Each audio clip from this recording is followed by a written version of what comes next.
चलिए, तो हम सभी लोग पिछले क्लासों में जो देखे हैं, क्या देखे हैं आप लोगों को याद है?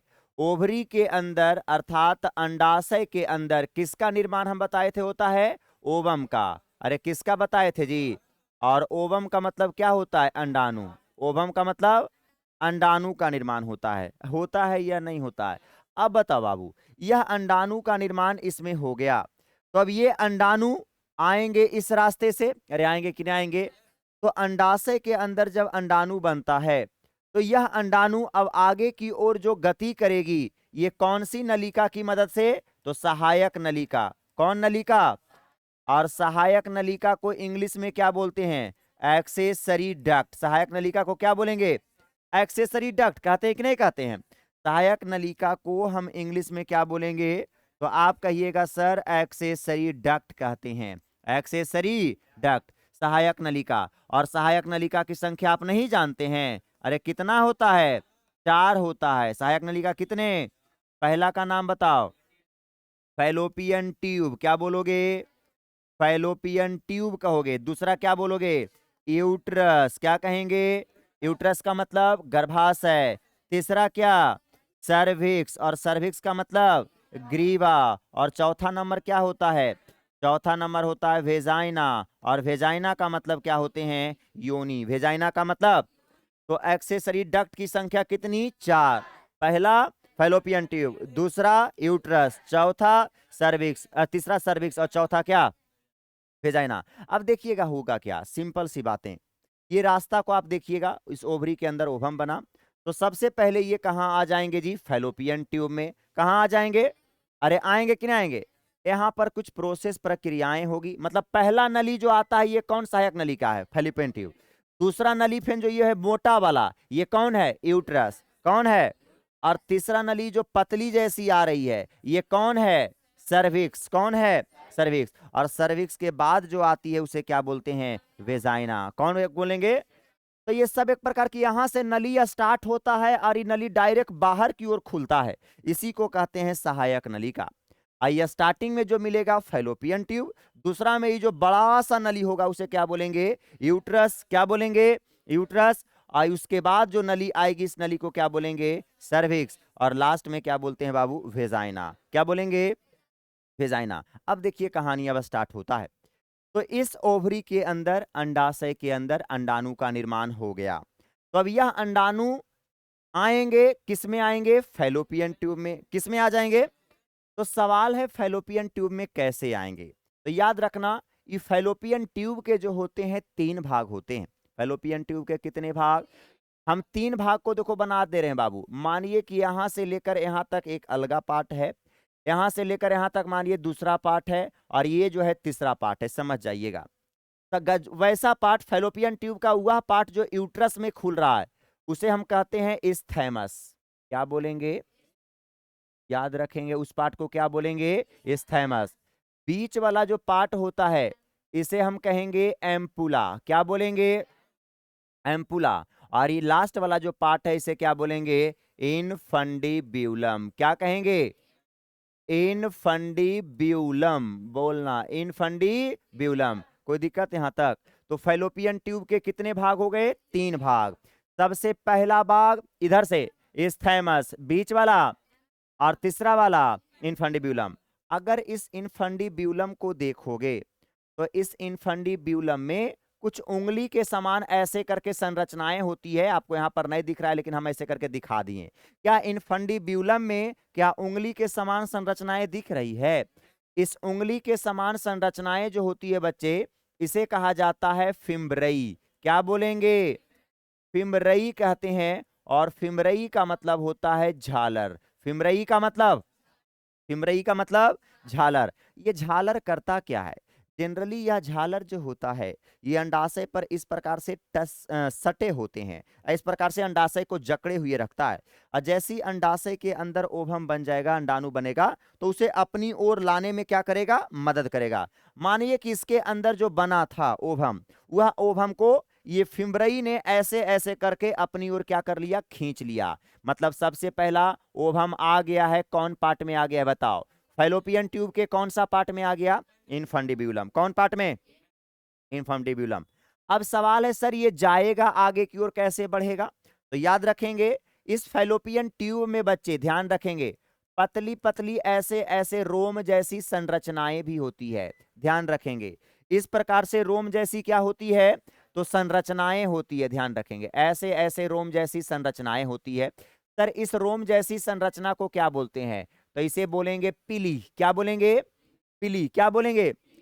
पिली। या फिर इसको और क्या कह सकते हैं? क्या बताए थे बताओ जरा। अरे एक प्रकार के रोम जैसी ये संरचनाएं हैं केवल, तो बस समझ जाना इसे हम कहते हैं सीलिया। क्या बोलेंगे?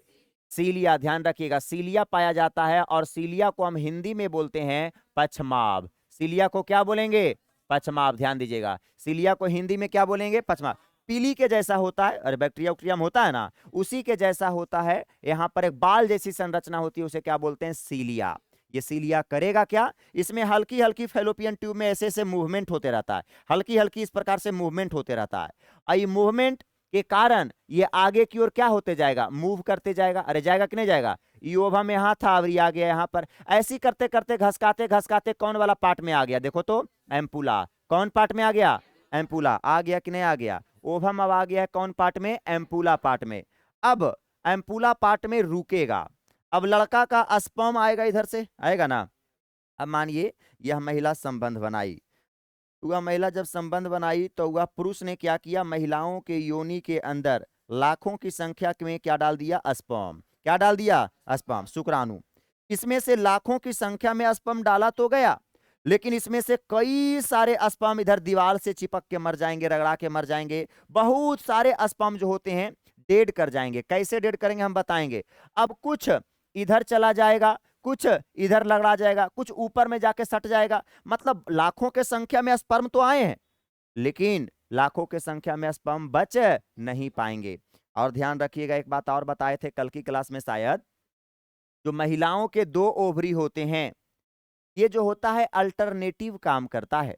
एक महीना, पहला महीना ई काम करेगा तो दूसरा महीना ई, तीसरा महीना ई अंडाणु बनाएगा तो चौथा महीना ई।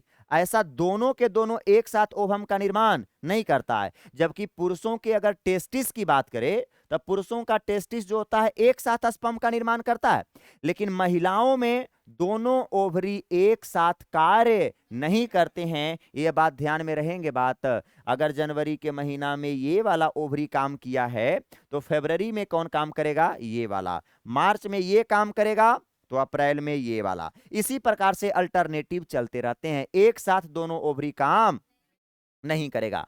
अब पता चला लड़का के लाखों की संख्या में स्पर्म आया, एकदम सहायक नलिका को एकदम चिरते फाड़ते जा रहा है। वेजाइना में आया, उसके बाद सर्विक्स में आएगा, अरे आएगा कि नहीं आएगा, इसके बाद यूट्रस में आया, और सब रगड़ा जाएगा जी, जने तने रगड़ा रगड़ा के मरते भी जाएगा। अब पता चला कि कुछ स्पर्म बवाल तौड़ा लेने चल गया।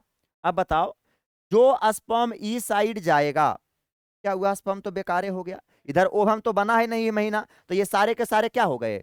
सारे के सारे कहिएगा सर बेकार हो गए।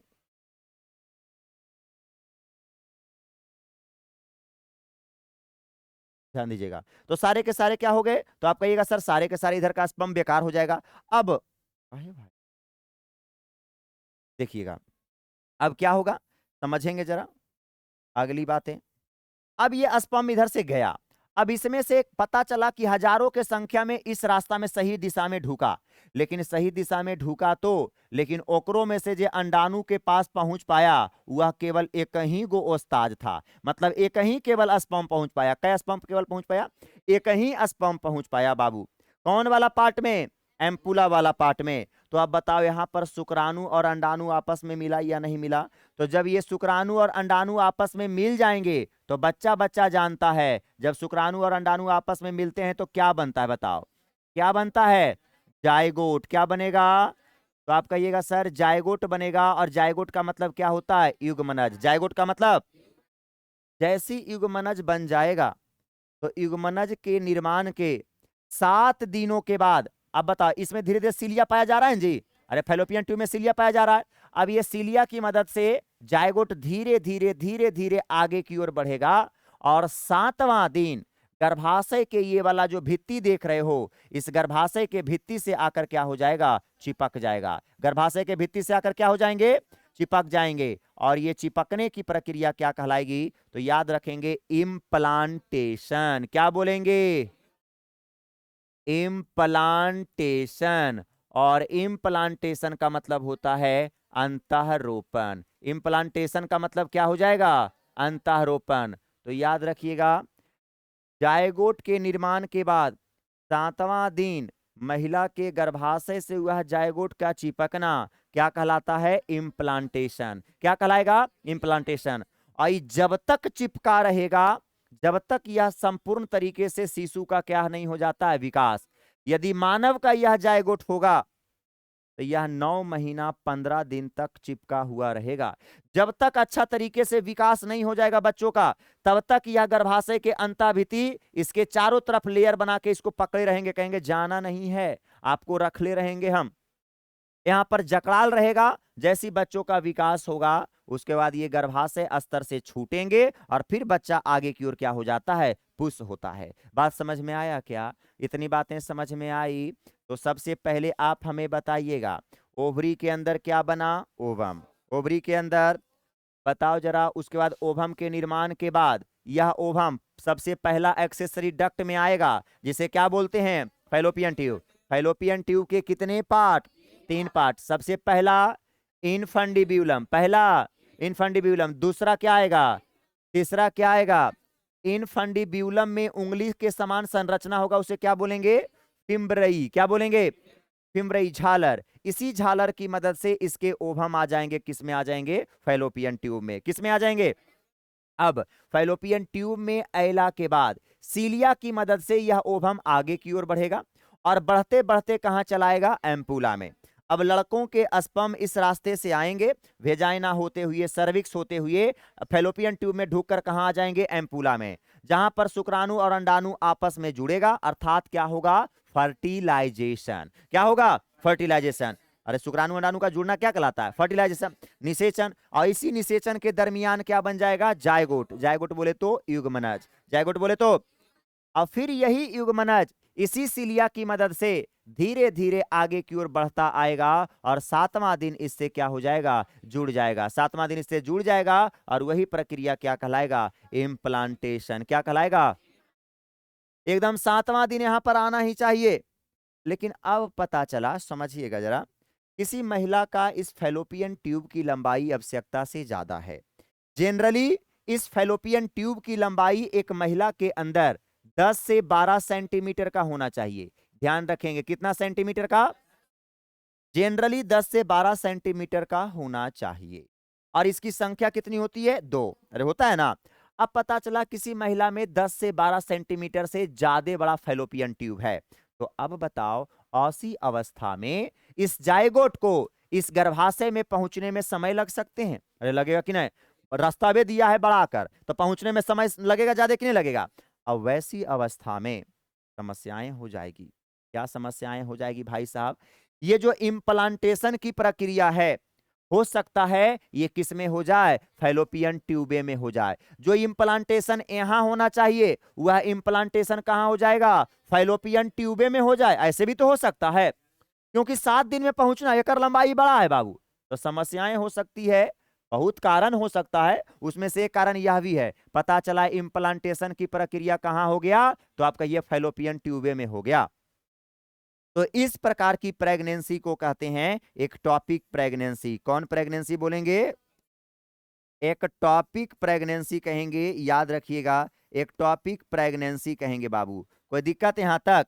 सगर्भता चिकित्सक, हिंदी में इसे कहते हैं सगर्भता, सगर्भता चिकित्सक। तो याद रखिए, कहेगा एक्टॉपिक प्रेगनेंसी से आप क्या समझते हैं? तो आप डायरेक्ट कहिएगा, जब जायगोट के निर्माण के बाद वह जायगोट 7वां दिन यदि कहाँ नहीं आ पाता है, गर्भाशय के भित्ति के पास नहीं आ पाता है, और इम्प्लांटेशन की प्रक्रिया कहाँ हो जाती है? फैलोपियन ट्यूबे में हो जाएगा, तो बताइए यह प्रक्रिया क्या कहलाएगा? Ectopic pregnancy. क्या कहलाएगा? Ectopic pregnancy. मतलब बच्चों का जो विकास इस गर्भाशय के दीवार से सटके होना चाहिए, वो कहां होने लग जाएगा? फैलोपियन ट्यूबे में। अरे होने लगे कि नहीं? तो ऐसी अवस्था में इस फैलोपियन ट्यूब जब बड़ा होते जाएगा, बड़ा होते जाएगा, तो इस फैलोपियन ट्यूब में दर्द होंगे कि नहीं होंगे? असहनीय दर्द होगा। उसी अवस्था में फिर डॉक्टर इसे सर्जरी के द्वारा क्या कर देता है? काट कर हटा देता है। काट कर क्या कर देगा? हटा देगा। जैसे मानिए कि जहाँ पर बच्चा रह रहा है, तो इस फैलोपियन ट्यूब को सर्जरी के द्वारा काटेगा और यहां से जो बच्चा पल रहा था उसे क्या कर देगा? निकालेगा। क्योंकि फैलोपियन ट्यूब बाबू जैसी बच्चा इसमें विकास होने लगेगा तो बड़ा होने लगेगा जी, तो इसमें दर्द आएंगे कि नहीं आएंगे? गजब का दम असहनीय दर्द होगा। समझ रहा है बात को? तो इसे काट कर हटा देते हैं एक्टोपिक प्रेगनेंसी में। समझ रहा है बातों को? चलिएगा, अब अगली बातें, अब नेक्स्ट बातें हम आपको एक छोटी बातें और बता देते हैं बाबू। फर्टिलाइजेशन की प्रक्रिया आपने देखा कि कौन सा नली में हुआ? फैलोपियन ट्यूब में। फैलोपियन ट्यूब में भी कौन? एम्पुला। फैलोपियन ट्यूब के कौन सा भाग में? एकरो में कभी कभी ज्यादा डिप से पूछ देता है कि बताइए स्पेशल मेन लोकेशन बताइए, तो एम्पुला और इनफंडिब्यूलम का मेन जंक्शन में यह ना है। अरे जंक्शन का मतलब समझता है बॉर्डर, ये है कि नहीं ये बॉर्डर? तो कभी कभी अगर ज्यादा डिप से पूछे तो आप कहेंगे एम्पुला, एम्पुला और कौची? इनफंडिब्यूलम के जंक्शन पर। एम्पुला और इनफंडिब्यूलम के जंक्शन पर। एम्पुला और इनफंडिब्यूलम के। तो अगर आप लोग से कहे जनरली अगर कोई पूछ दे कि बताइए महिलाओं में फर्टिलाइजेशन की प्रक्रिया कहाँ होती है? Fallopian tube. कहाँ होती है? अरे वही ना हो रहा है, फैलोपियन ट्यूब। फैलोपियन ट्यूब के कौन सा भाग? जनरली अगर बोले तो एम्पुला, लेकिन अगर ओकरो कहे और एकदम एग्जैक्ट लोकेशन बताइए तो आप क्या बोलिएगा? एम्पुला और इनफंडिब्यूलम के बीच में। एम्पुला और इनफंडिब्यूलम के। उसके बाद जब यहां पर फर्टिलाइजेशन की क्रिया होती है तो कितने दिनों के बाद गर्भाशय में इंप्लांट कर जाना चाहिए? 7 दिनों के बाद। यदि नहीं कर पाया और फैलोपियन ट्यूब में ही बच्चा का विकास होने लग गया तो ऐसी प्रेगनेंसी को क्या बोलेंगे? Ectopic pregnancy. क्या बोलेंगे? कोई दिक्कत यहां तक? बातें समझ में आ गई क्या? अब एक छोटी सी बातें समझिएगा बाबू। अब छोटी सी बात समझिएगा। एक वर्ड आता है आपके सामने, हम यहीं पर क्लियर कर देते हैं आपको। एक वर्ड आता है क्लीवेज। क्या आता है? क्लीवेज। ध्यान रखिएगा, इसे भूलिएगा मत। क्लीवेज आता है और क्लीवेज का मतलब होता है विदलन। क्लीवेज का मतलब विदलन। सर ये विदलन क्या होता है? क्लीवेज क्या होता है? तो यहां पर चलिए हम उधर ज्यादा गांजुल मुंजुल ना करें, अब इधर आवाज आइए। आपने देखा कि इनफंडिब्यूलम और एम्पुला वाला भाग के पास क्या बन गया बाबू? जायगोट। अरे शुक्राणु और अंडाणु के मिलने से क्या बना? जायगोट। बना कि नहीं बना? अब आप हमें बताइएगा, ये जायगोट की जो कोशिकाएं हैं, यही कोशिका से बच्चा बनेगा। बनेगा कि नहीं बनेगा? अब बताओ, ये जायगोट में एक अलग प्रकार का विभाजन होता है बाबू। कैसा विभाजन होता है समझिएगा। हम यहां पर पिक्चर बना रहे हैं, देखिएगा। ये मानिए जायगोट की कोशिकाएं हैं, तो जनरली जो कोशिका होती है, विभाजन करने से पहले कोशिकाओं में वृद्धि होता है। समान तौर पर कोशिका में विभाजन करने से पहले क्या होता है? वृद्धि होता है। तब जाकर उसमें क्या होता है? तो विभाजन होता है। तब जाकर क्या होता है? जनरली हमारा सामान्य कोशिकाओं की यदि बात करें तो समान कोशिकाएं सबसे पहले क्या करती है? वृद्धि करेगा, उसके बाद क्या करेगा? विभाजन। लेकिन जायगोट की जो कोशिकाएं होती है यह वृद्धि नहीं करता है। जायगोट की कोशिकाएं वृद्धि नहीं करेगा। ध्यान दीजिएगा जरा, समझिएगा जरा। जायगोट की कोशिका ये है, जायगोट की कोशिका वृद्धि नहीं करेगा, ये केवल और केवल लगातार क्या करेगा? समसूत्री विभाजन करेगा। तो समसूत्री विभाजन करेगा तो एक कोशिका से पहले कै गो बनेगा? 2 गो।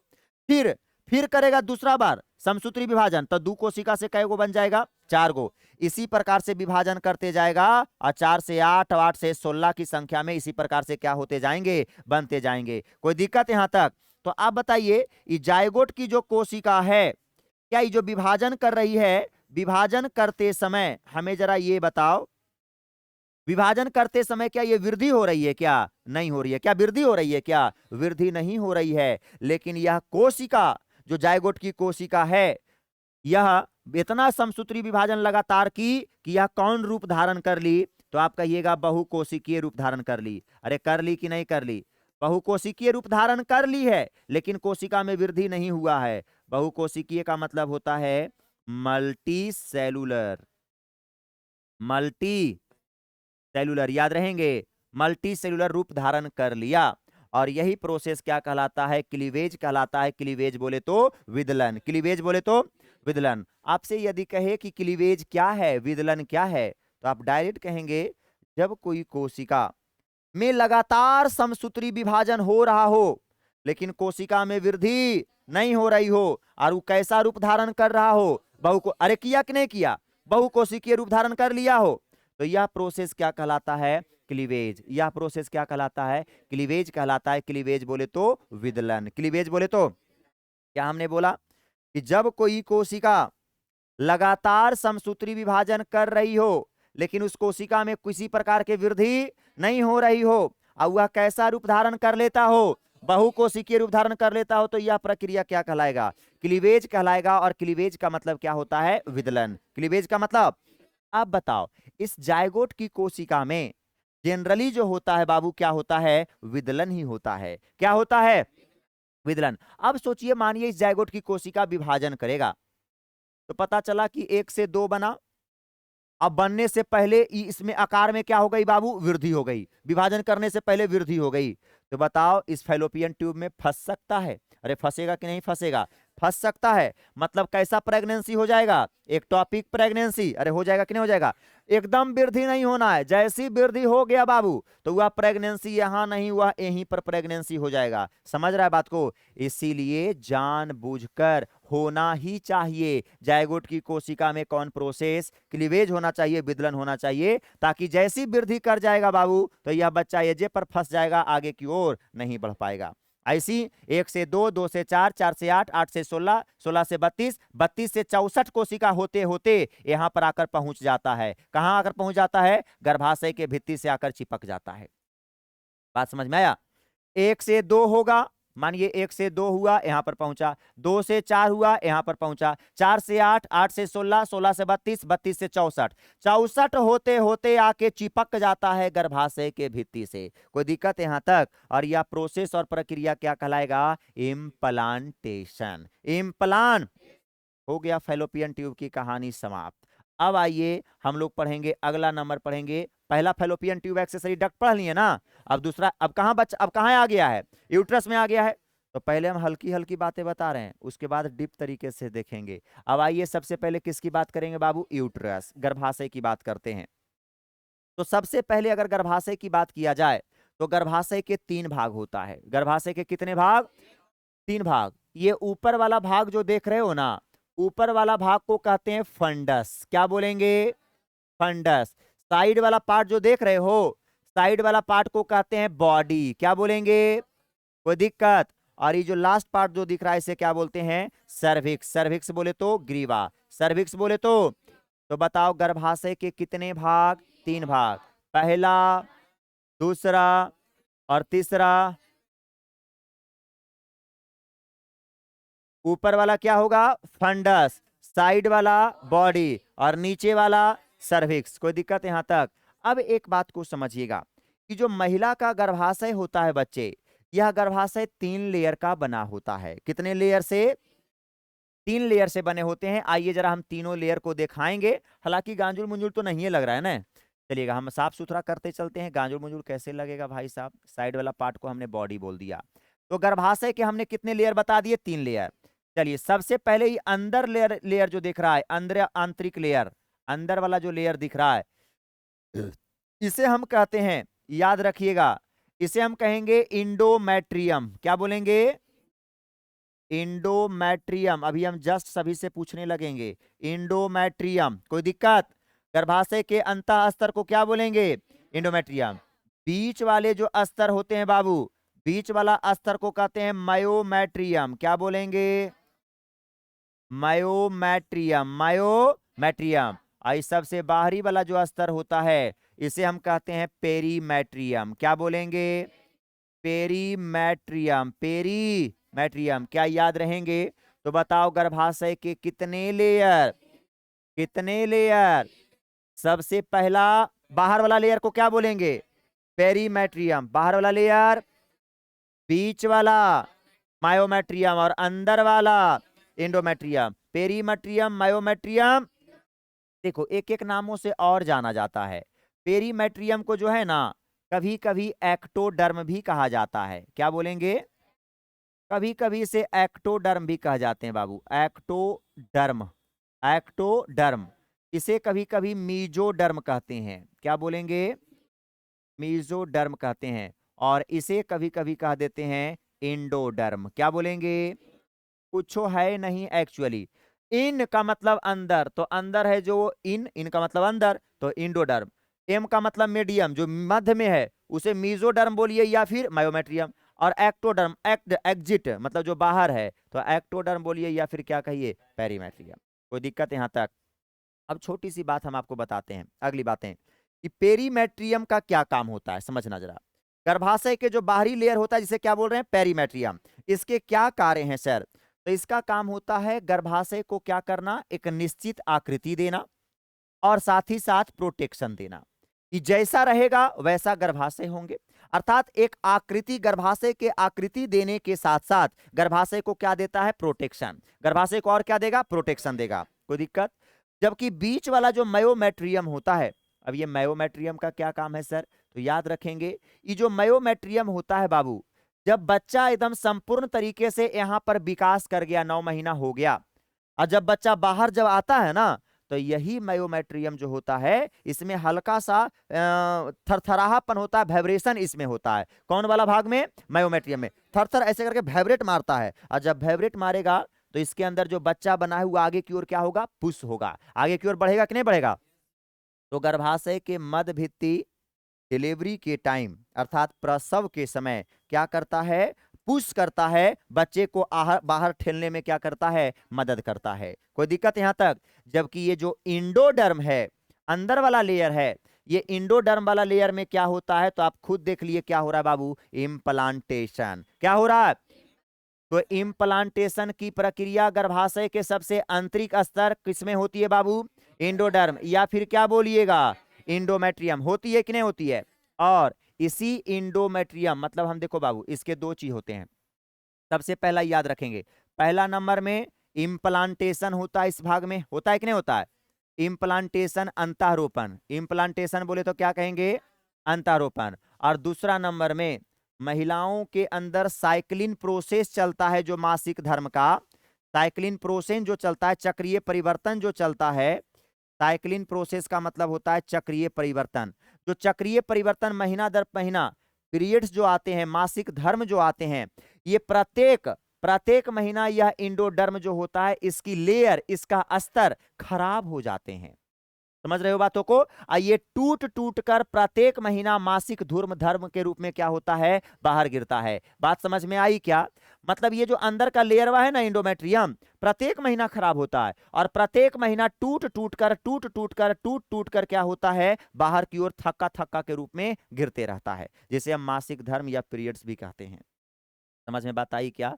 तो आपने देखा इंडोमेट्रियम वाला भाग में पहला नंबर में तो इम्प्लांटेशन हुआ, और दूसरा नंबर में कौन सी प्रोसेस होती है, साइक्लिन प्रोसेस होती है। मतलब प्रत्येक महीना टूटता है, प्रत्येक महीना बनता है, टूटते हैं बनते हैं, 2-3 दिन तक लगातार टूटते रहता है जी, 2-3 दिन तक लगातार टूटते रहेगा, अब फिर 2-3 दिन बनने में लगता है, फिर टूटेगा फिर बनेगा, फिर टूटेगा फिर बनेगा। तो यह एक प्रकार की कैसी प्रोसेस हो रही है, साइक्लिन प्रोसेस, चक्रीय परिवर्तन हो रहा है कि नहीं हो रहा है? तो ये आप समझ गए होंगे। बीच वाला लेयर क्या करता है, मेसोडर्म क्या करेगा, ये इसमें थोड़ा सा वाइब्रेट आकर बच्चे को आगे पुश की ओर क्या करेगा, मदद करेगा। उसके बाद अंदर वाला पेरीमेट्रियम क्या करेगा, प्रोटेक्शन के साथ साथ गर्भाशय का क्या देगा जी, गर्भाशय का आकृति देगा। और गर्भाशय की आकृति की अगर बात करें कि कैसा होता है, तो याद रखना, कहना उल्टे नाशपाती के जैसा, उल्टे नाशपाती के जैसा गर्भाशय की आकृति कैसी होती है, उल्टे नाशपाती। और कितना लोग ऐसा है जो पूछ देता है गर्भाशय क्या और कौन कौन नाम से जानते हैं, तो याद रखिएगा, गर्भाशय को हम वॉर्म भी कहते हैं। क्या बोलेंगे,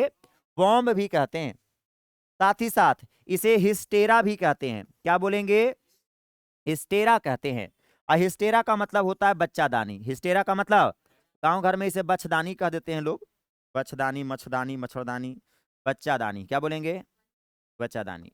गर्भाशय को आप बच्चादानी बोलिए, हिस्टेरा बोलिए, या फिर क्या बोलिए, वॉर्म कहिए। अब देखो, किसी इंसान में पता चला, किसी महिलाओं में अगर साइक्लिन प्रोसेस अच्छा से नहीं हो रहा है, या कई और कारण हो सकते हैं, बीमारियां के कोई एक कारण नहीं होता है बाबू, हजारों कारण होते हैं। अगर पता चला किसी महिला के, जनरली हम एक दूगो बता दें, मानो कि महिला में कोई साइक्लिन प्रोसेस नहीं हो रहा है, चक्रीय परिवर्तन नहीं हो रहा है, तो वैसी अवस्था में क्या होगा, वैसी अवस्था में महिला के गर्भाशय इन्फेक्टेड हो जाएंगे। अरे संक्रमित होगा कि नहीं, क्योंकि प्रत्येक महीना ही खराब हो रहा है, टूट टूट कर बाहर नहीं निकल रहा है, मासिक धर्म में लेट होते हैं। पता चल रहा है बहुत सारे ऐसी महिलाएं होती है जिसका मासिक धर्म में 15 दिन लेट हो गया, किसी का 15 दिन पहले आ गया, 2 दिन 3 दिन आगे पीछे हुआ तो कोई दिक्कत नहीं है, किसी किसी का तो एक एक महीना लेट हो जाता है। ऐसी ऐसी लोगों की समस्याएं होती है। तो ऐसी अवस्था में समझ जाइए 1 महीना में ये खराब होगा, और उसी खराब अगर धैल के धैले रहेगा तो ये अंदर में सड़ के इन्फेक्शन है ना फैलाएगा। अरे फैलाएगा कि नहीं फैलाएगा। तो ऐसी अवस्था में हिस्टेरा अर्थात गर्भाशय कह सकते हैं संक्रमित हो जाते हैं, और ऐसी अवस्था में गर्भाशय को काट कर बाहर निकाल दिया जाता है। और गर्भाशय को काट कर बाहर निकालना यह प्रोसेस कहलाता है हिस्टेरेक्टॉमी। क्या कहलाएगा। तो गर्भाशय के काट के बाहर निकालना क्या कहलाता है, हिस्टेरेक्टॉमी। अरे हिस्टेरा को काट कर बाहर निकाल दिया मतलब हिस्टेरा को टॉमी कर दिया, तो क्या कहलाया, हिस्टेरेक्टॉमी। हिस्टेरेक तो किसी कारण बस गर्भाशय में इन्फेक्शन के बाद गर्भाशय को काट कर हटाना क्या कहलाएगा, हिस्टेरेक्टॉमी कहलाएंगे। बातें समझ में आ गई क्या। हम गर्भाशय की भी ऑलमोस्ट बातें आपके सामने क्या कर दिए, कंप्लीट कर दिए। कोई दिक्कत है यहाँ तक। अब दूसरा नंबर में कहाँ जाएंगे बाबू, सर्विक्स। कहाँ जाएंगे, सर्विक्स। कुछ भी नहीं है, गर्भाशय के बाद जो नली आती है सहायक नली, उसी सहायक नली को क्या कहते हैं, सर्विक्स कहते हैं। और सर्विक्स बोले तो क्या बोलेंगे बाबू, ग्रीवा। और कुछ भी नहीं याद रखना, ज्यादा कुछ भी नहीं। क्या बोलेंगे, गर्भाशय के आगे जो नली होती है इस नली को क्या बोलेंगे, पतली नली को सर्विक्स कहेंगे। सर्विक्स बोले तो ग्रीवा। और इसी ग्रीवा के बाद फिर देखो ना आगे क्यों फैल रहा है, अरे फैल रहा है कि नहीं फैल रहा है, इस प्रकार से फैल गया यह ग्रीवा। तो जहां पर फैल रहा है इसे कहते हैं सर्विकल कैनाल। क्या बोलेंगे, सर्विकल कैनाल कहते हैं। और सर्विकल कैनाल का मतलब होता है ग्रीवानाल। सर्विकल कैनाल का मतलब क्या हो जाएगा, ग्रीवानाल। कोई दिक्कत यहाँ तक, ग्रीवानाल। और उसके बाद ग्रीवानाल के बाद दूसरा नंबर में कौन नली आता है, वेजाइना। कौन नली आता है, वेजाइना। कोई दिक्कत यहाँ तक। सर्विक्स जनरली अगर बात किया जाए तो हमने पहली बोल दिया गर्भाशय के भाग है कि नहीं है, नहीं बोला। गर्भाशय के कितने भाग, 3, ऊपर वाला, साइड वाला, बॉडी, और ये नीचे वाला सर्विक्स। तो एक प्रकार से गर्भाशय का भाग ना सर्विक्स है। और सर्विक्स के बाद क्या आ रहा है, सर्विकल कैनाल। और सर्विकल कैनाल के बाद क्या आ रहा है, वेजाइना। अरे आ रहा है कि नहीं आ रहा है। तो जब इस गर्भाशय में अगर बच्चा बनेगा, बच्चा बन जाएगा, तो गर्भाशय के तो इस सर्विक्स तो भागे हो गया, तो इसका तो कहानी मत करो। तो बच्चा जब बन जाएगा तो इसी सर्विकल कैनाल और वेजाइना के रास्ता से ना बाहर निकलेगा। अरे आएगा कि नहीं आएगा। अरे सर्विक्स तो इसी का भाग हो गया, गर्भाशय का ही भाग हो गया। तो जब बच्चा इसमें बन जाएगा तो सर्विकल कैनाल और वेजाइना के रास्ते से बाहर आएंगे। अरे आएंगे कि नहीं आएंगे।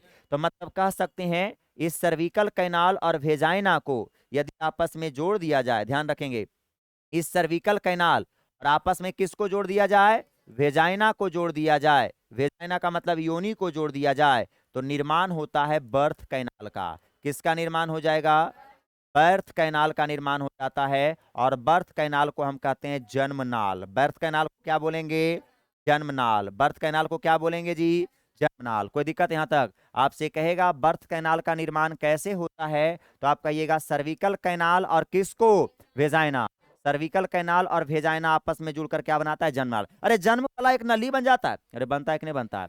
चलिए हो गया ये वाला। अब एक लास्ट में वेजाइना के बारे में खाली छोटी सी बात जान जाइए। वेजाइना काम है पहला नंबर में, लड़कों के पेनिस को अपने अंदर लेकर शुक्राणु को क्या करना, रिसीव करना। स्पर्म, अरे लड़का का पेनिस इसी में ना आएगा जी। लड़के अपने पेनिस को इसके अंदर करेंगे और यहाँ पर स्पर्म आएगा। तो पहला काम है स्पर्म को रिसीव करना। और दूसरा नंबर में याद रखिएगा, मतलब ये कहीं का मुख्य रूप से जानो ना भाई साहब, क्या कहेंगे जी, स्पर्म रिसीवर। वेजाइना क्या करता है, शुक्राणु को केवल क्या करेगा, रिसीव करेगा। शुक्राणु को क्या करेंगे, रिसीव। बातें समझ में आ गई क्या। तो ये सारे के सारे हमने क्या बता दिया, एक्सेसरी डक्ट की कहानी हमने समाप्त कर दिए। दिक्कत यहाँ तक। चलिए फिर से हम स्टार्टिंग 2 मिनट में हम इसे क्लियर कर रहे हैं, जल्दी से बताएंगे। जल्दी से सभी लोग इधर ध्यान देके, ओवरी के अंदर क्या बना था, बोलो ओवरी के अंदर क्या बना